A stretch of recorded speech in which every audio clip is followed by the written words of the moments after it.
E agora a gente vai aqui para uma terceira pauta, cara, que é sobre o que está acontecendo aqui no Brasil com bebidas adulteradas com metanol, né? Então a gente está tendo uma crise agora, na verdade, que já está repercutindo, inclusive, nos restaurantes e nas noitadas de São Paulo. E, pelo visto aqui, a gente tem alguns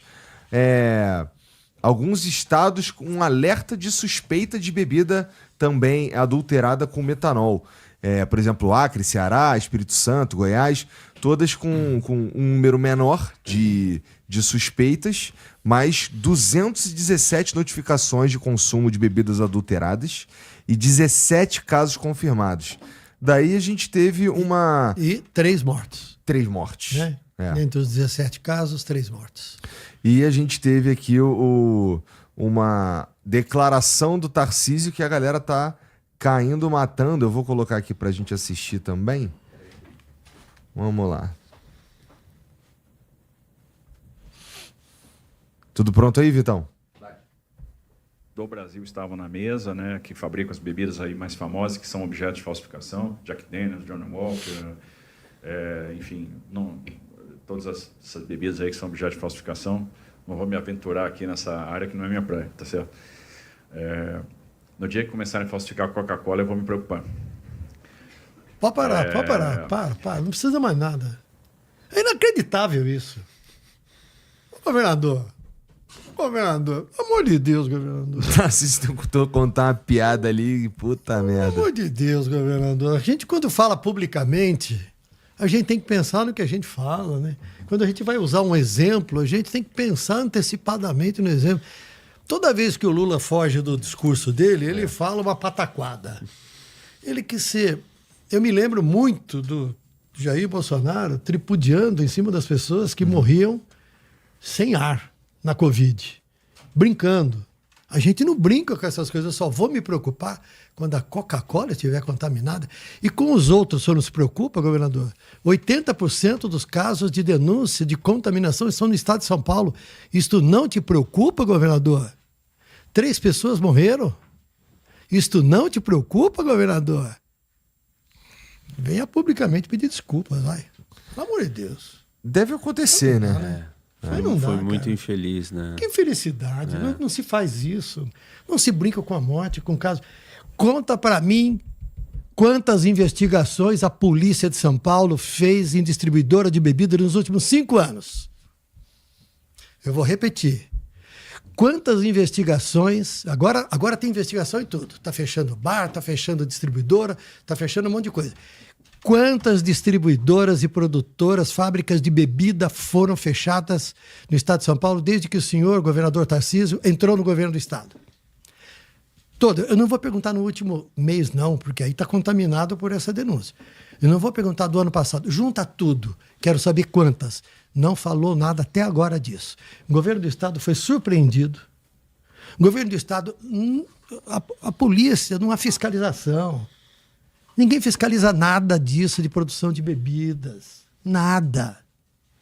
Nunca fiscalizou. Uhum. Para de brincadeira.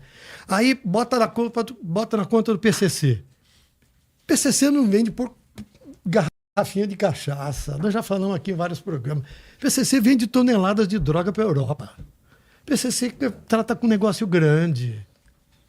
Trata com rede de centenas de postos de gasolina. É outra coisa. Isso aí é tudo fábrica de bebida. As autoridades estão dizendo que não tem nada a ver com o PCC, né? Não, mas no começo foi tudo todas... PCC. Não, mas no começo tudo que acontece em São Paulo é PCC. Tudo é PCC. Todos eles estão dizendo. O próprio Tarcísio está dizendo isso. Sim, porque aí não tem como explicar, né? Tudo é o PCC.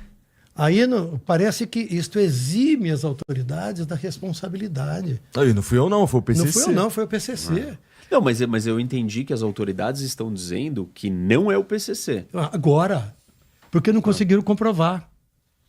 Porque você entra na internet, as pessoas tem lá anúncio, paga-se R$30 por uma garrafa vazia de um uísque que tem um formato quadrado ou de um gin mais importante. Isso vai tudo para pequenas fábricas ou para fábricas de porte médio que fazem ou bebidas falsificadas ou bebidas que têm produtos que não são aprovados pelas autoridades sanitárias. E nunca houve fiscalização nisso. Eu tenho 47 anos de jornalismo, gente. Nós nunca noticiamos que a polícia foi... Estou falando de todos os governos do Estado, hein? Que a polícia foi para algum lugar e descobrimos uma grande fábrica aqui. Um caso, outro caso. Um caso no ano, 2 casos no ano. Não, agora estão fechando tudo. Estão fechando tudo. Quantas vezes se vai num bar e fala assim, eu quero a nota fiscal das bebidas que vocês compram? Que isso? Vamos parar de brincadeira.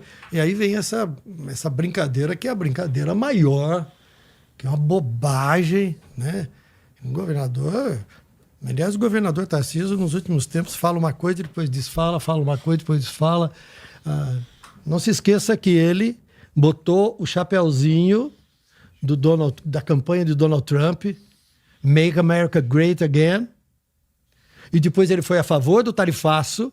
Aí os empresários de São Paulo sentaram o porrete nele e falaram, que isso? São Paulo é o estado que mais perde com o tarifaço. Aí ele voltou atrás. Então ele faz uma coisa, tem voltado, porque ele fica ele está com os pés em canoas diferentes na política, né? Então, ele não quer perder os votos do grupo bolsonarista, mas também ele não pode perder o voto da classe média, porque ele se apresenta como um candidato moderado. Então ele fica nesse jogo de coisas, nesse jogo aí que muitas vezes leva a esse tipo de coisa, né? Tentar agradar, tentar ser... E cometeu uma infelicidade, uma bobagem dessa. Só vou me preocupar quando a Coca-Cola estiver contaminada. Que isso? Cara, eu fiquei indignado na hora que eu vi ele falando isso, cara. Eu fiquei indignado, porque não pode, a autoridade não pode falar isso. A autoridade tem que respeitar as pessoas, a dor das pessoas. Hoje morreu uma pessoa ontem lá, aquela moça de 30 anos. Morreu em São Bernardo do Campo, que já estava com morte cerebral declarada, né? Aí faleceu. Aí fala isso. Não pode. Não pode. E tá tem várias repercussões de tudo isso, né? Porque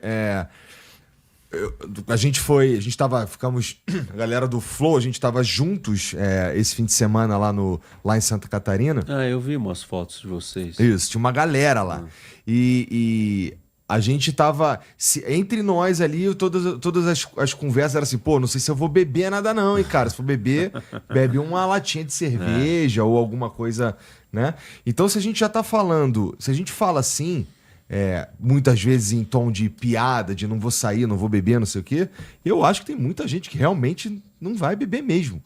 Então, a gente tem um problema econômico, no fim das contas, das pessoas não consumindo, não indo aos bares e não indo aos restaurantes, ou indo e não agindo de outras formas. Mas você não acha que é uma coisa preocupante a ponto de você pensar 2 vezes antes de consumir a bebida? Eu acho extremamente preocupante. Não, cara. assim, eu tô falando, tipo, na sua escolha, você não falaria, pô, eu acho que eu não vou beber agora. Total. Óbvio. Total.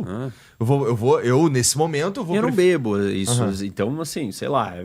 Não tá me afetando, mas se eu fosse um bebedor, nessa hora eu estaria assim, pô, não dá pra beber. É o jeito mais, sei lá, sensato de lidar com tudo isso, né? Existem algumas, a princípio, né? Existem algumas bebidas que não podem ser, talvez, ou não são até agora adulteradas com metanol, até por conta da natureza da embalagem. Por exemplo, uma latinha, né? Fica mais difícil de tu adulterar. Mas ainda assim é importante tomar esse cuidado. E o poder público, eu vi que o Haddad, ou sei lá, o governo saiu no gov.br, eles falando que a gente estava conversando outro dia sobre o papel do Sicob, que deveria fiscalizar isso aí, está fechado há 9 anos. Saiu uma nota do governo dizendo que não tem nada a ver e tudo mais, não é por isso, mas a gente precisava saber por que está acontecendo isso e quando é que a gente estará livre dessas adulterações aqui para que a vida possa voltar ao normal, né? Então, saber o que está acontecendo é muito importante e, não fazer piadinha com a morte das pessoas também é muito importante, especialmente quando você é um governador de um estado do tamanho de São Paulo, né? Uma figura pública desse calibre. Que, inclusive, ele falando ali me lembra bastante o Bolsonaro. Ele já tá aparecendo, pegando os trejeitos do Bolsonaro, falando, não é isso? Tudo mais. Parece interessante. Que é isso que você falou, é verdade. Ele, de fato, precisa manter uma galera aqui do bolsonarismo como base eleitoral e, ao mesmo tempo, convencer as pessoas que ele é o melhor possível dentro dessa ala política, de certa forma. Quando a gente pensa em direita, a gente precisa mesmo de ou a sociedade enxerga que precisa de uma opção não bolsonarista, mas o cara da direita ele ainda precisa dos votos do Bolsonaro. Então é uma posição realmente ingrata do ponto de vista político. Ontem o governador de São Paulo foi homenageado pela Justiça Eleitoral. Ele recebeu o colar do mérito eleitoral. Então ele disse o seguinte: saio daqui mais devedor da Justiça Eleitoral, que faz um trabalho profissional, meticuloso, com muito treinamento. Ele já meteu muito pau na Justiça Eleitoral no sentido de defender o Bolsonaro. Aí ontem à noite ele foi homenageado pela Justiça Eleitoral, aí ele elogiou a Justiça Eleitoral.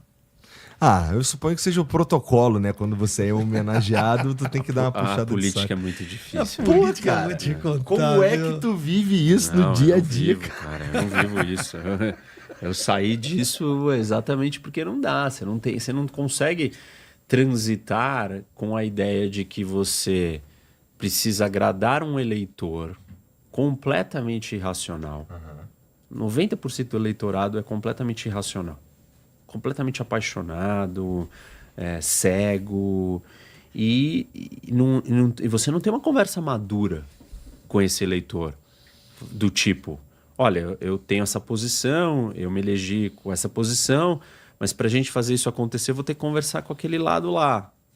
E aquele lado lá tem uma posição muito oposta à minha. Mas o meu papel aqui é achar uma solução com todo mundo. Não adianta eu achar solução com quem pensa igual a mim, porque aí não teria nem problema. Eu, como representante, eu vim representar vocês, mas não fincar numa trincheira aqui e falar, daqui eu não saio porque eu represento vocês. Ao contrário.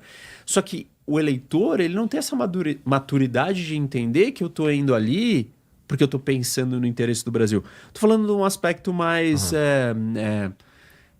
nobre do político. Não estou dizendo que todos os políticos também operam assim, mas eu estou mostrando a dificuldade de você navegar na política.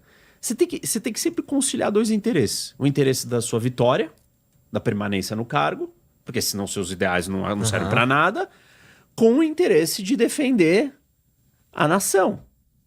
Só que o interesse de permanecer no cargo nem sempre anda junto com o interesse de defender a nação. Por quê? Porque o eleitor não entende o que é defender a nação. O eleitor defende coisas que não é o interesse da nação. E você, para permanecer no cargo, precisa agradar o eleitor. Entende? Assim, eu não aguentei, não quero estar nisso, porque isso é uma loucura. Você começa a ter que fazer coisas que você fala, pô, mas se eu aceitar e concordar com essa opinião, isso é um contrassenso. Mas se eu não fizer isso, eu não ganharei a eleição. E eu não ganhei por isso, porque eu não quis abraçar nenhum dos dois lados. Porque eu achava que tinha problemas demais nos dois lados. Um lado eu nunca tive perto e não concordo. E o outro eu falei, isso daqui é uma versão diferenciada daquele ali. É verdade. Tipo, entendeu? Não quero estar nesse lugar. Se você não quer estar nesse lugar, não tem espaço para você, porque o eleitor não quer isso. O eleitor quer saber de que lado você está. É binário. Eu sou binário. Entendeu? A minha mente só funciona de forma binária. Tá bom, o mundo não é binário. Um país com 205 milhões de pessoas não é binário.